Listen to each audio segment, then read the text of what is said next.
Hey guys, Melissa Dunn here with the Melissa Dunn Realty team, and I'm so excited to bring you something new that we're doing for 2024. These will be our Mortgage Monday talks. So every Monday, we're going to connect with our lender, Brandon Hearn, and we're going to chat about what's going on in the market and what it means for you. There's a lot of information out there on the news, and it can get really confusing, especially if you're not coming from the industry. So our goal here is to provide a consumer-based explanation of what the market's doing and what you should do, whether you're looking to buy or sell. So I'm going to bring Brandon Hearn on right now with Integrity Mortgage. Hey, Brandon. Hey, good morning. Hey. Okay, so let's jump right into this. So what did the rates do last week? All right, so I would love to be able to share my screen so I can show Oh, you. sorry, I'm let a me make you a host. No worries, I got you. So I'm a big fan of not just telling you things, but providing resources as well. And so in my opinion, uh, going to the source is probably the best case. So where'd it go here? I'm going to share my screen with you and we're going to get rocking and rolling. So what we're Perfect. looking at here is Freddie Mac. So Freddie Mac is the biggest loan purchaser servicer in the United States, partially owned by the government, partially private. They bundle all the mortgages together and sell them. So long story short, if you go to FreddieMac.com/PMMS, you can find all the historical data on rates. Really cool. This is a weird week because they moved up a little bit because the Federal Reserve meets this Wednesday. They meet the January 30th and the 31st to announce what they're going to do and how we're going to kick off 2024. So this really shows us what's going on. Long story short, we're seeing stability right around 6.6. You can see here in the last year, they've been as low as 6.09 and as high as 7.8. So we've seen it come off a lot since Q4 of 2023, which has been outstanding. You'll see here that they make it really clear that despite inventory challenges and rates, we see a very busy spring home buying season. Okay.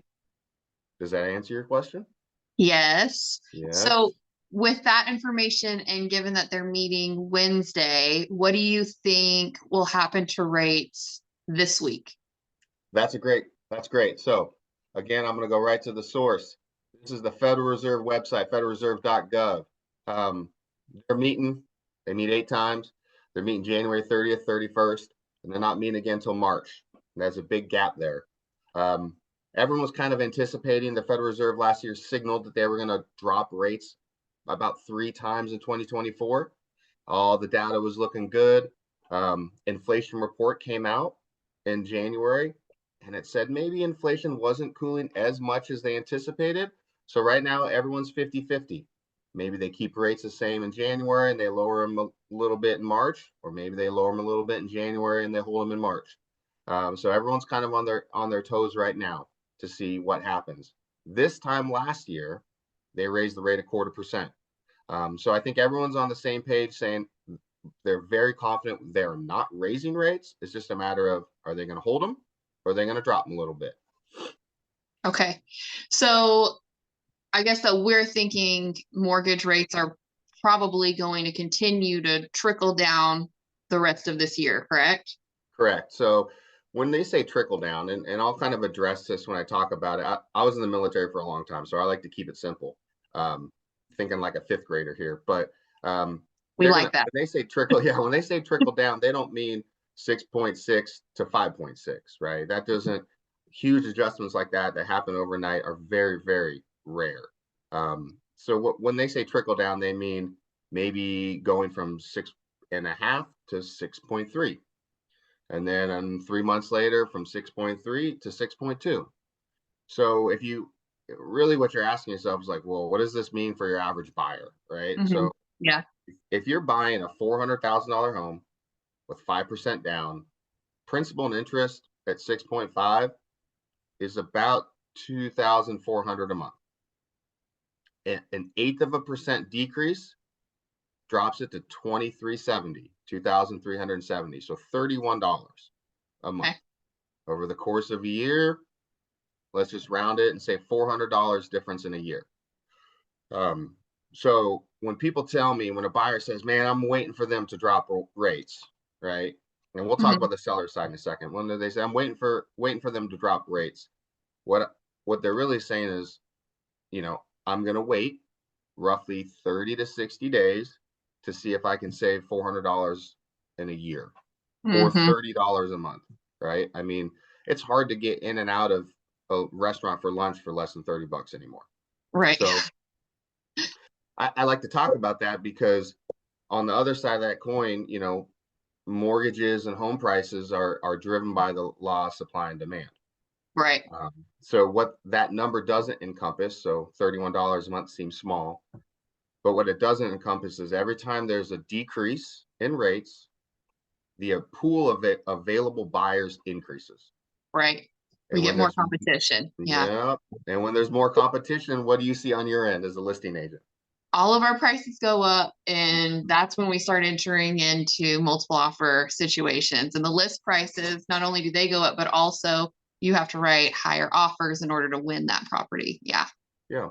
And so let's just say let's say it drops a quarter from 6.5 to 6.2. Hmm. That's 2,339 a month. So that's a total of about $60 difference, or let's just say $700 a year. Hmm. If you're currently at 6.5 and someone's making an offer on your listing, how many offers are you getting on a good listing? Oh, at least like at 6.5, like 10 Okay, for if 10. we're in multiple offers. Yeah. Yep. And so you're at 10 offers right now. Let's Hmm. say the rates drop a quarter and the pool of available borrowers doubles. So you go to 20 offers. Hmm. How much over list when you have 20 offers do you typically see? Is it $700 over list or is it more than that? More than that. Yeah, probably at Way three more. zeros, Yeah. right? It's probably 7,000, not Hmm. 700. So it seems in our guts, hey, we want to wait for the rate to be lower. But when the borrowing money is cheaper, people borrow more money. Hmm. So, what's the saying? You cut off your nose to spite your face. Yeah. You may save $700 a year on interest or on your mortgage payment, but you just paid $7,000 more for a house. Right. Hmm. So, Yeah. Yeah. That makes total sense.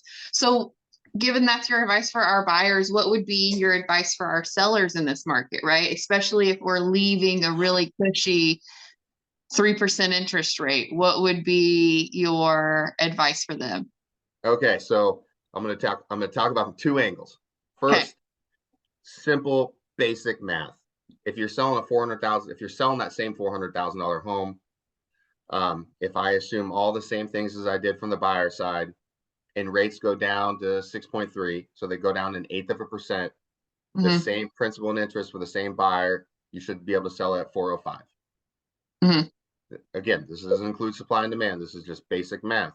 At Right. 6.2, 410. Now the challenge is we all know how supply and demand works. Those numbers are significantly lower than reality is gonna Yeah. pan out. The thing about selling in the market is if you're transacting in the market on both sides, you Hmm. then it's void, right? The Yeah. advantage you get as a seller, you lose as a buyer. Hmm. And on the flip side, right? So if you're selling your home and not buying a house, that's a different scenario. Hmm. Or if you're buying a house and not selling one, it's a different scenario. Then, Hmm. if you're a buyer right now, the sooner you buy, the better off you're going to be financially. If you're a Yeah. seller right now, man, the lower those rates go, the more available buyers. But then Hmm. if you have to buy a house, you find yourself in the Back same in problem. the competition. Yeah. Correct. So for me, you have to ask yourself why you're selling a house. If I'm going Hmm. to sell my house, I'm not selling it because of numbers. I'm selling it because maybe my kids are moving schools, maybe my kids are moving out of Hmm. school, maybe my wife is having another baby and it's time to upgrade. So I'm not selling my house because I'm trying to get a 3% return versus a 5% return. I'm selling it because it's time to move. Yeah. Makes sense. Anything else you think we need to know on Mortgage Monday? Man, this year's gonna be a great year. So I think there's a lot of pent up demand. Here in Yeah. North Texas, we have a phenomenal situation. This is unlike, if you're watching national news and you're thinking, I'm gonna get my real estate news from national news, you're missing out. Because a Hmm. lot of the news is crafted on the coasts. And the coasts are a significantly different market than North What we Texas. have. Hmm. look around. You just drive around for 5 minutes and you'll see everything is new, popping up like crazy because the money's coming to North Texas. People are moving here. Companies are moving here. If you change your news feed to only your zip code, you're going to find every week new company, new company, new company. Yeah. Companies are fleeing the coast and moving to North Texas for a lot of reasons. This is going to be a great year for real estate. So if you're a first time buyer and you're like, man, I kind of want to wait a little longer. First time buyers, it's hard. If you wait till April, May, June, you're going to be competing with big money. Yeah. That's not easy to do. And rent prices have gone up so high lately too, that we've been able to get people in that have reached out to us because they want to rent a property, but they're willing to pay, or they're not even willing, but they're required, rent for what they're looking for is in the 3,000s. And we're like, why don't we go look at a house we can get you in the twos. Like we can get a $2,000, $2,500 mortgage payment for you, and you can get an amazing home. And you don't have to really deal with renting and putting all of that money into a landlord's pocket versus an investment for yourself. So yeah, it's an interesting time here. Yeah. What do they say that the interest rate on rent is 100%? 100%. Yeah. Yeah. It makes total sense. Yeah. All right, Brandon. Well, we appreciate you so much. And guys, you can catch us here. I'm going to take back this is our first one, y'all. So we are learning. But we're going to see you guys every Monday here at 9 a.m. We're super excited to share all this fun info with you. And yeah, if you have any questions, you want to reach out to me, I'm going to drop my Calendly in the link below, or in the comments below, and I'll put Brandon Hearn's Calendly link as well. So that way you can book some time to get on either one of our schedules. If you want to chat with me and do a personalized one-on-one private consultation, I'd love to chat with you about the benefits of buying or selling right now. And if you want to chat with Brandon about what's going on in the market, maybe ask him what would maybe your pre-approval look like right now. I'll put his Calendly link below so you guys can get on his schedule as well. Okay. All right. We'll talk to you guys later. Have a great week.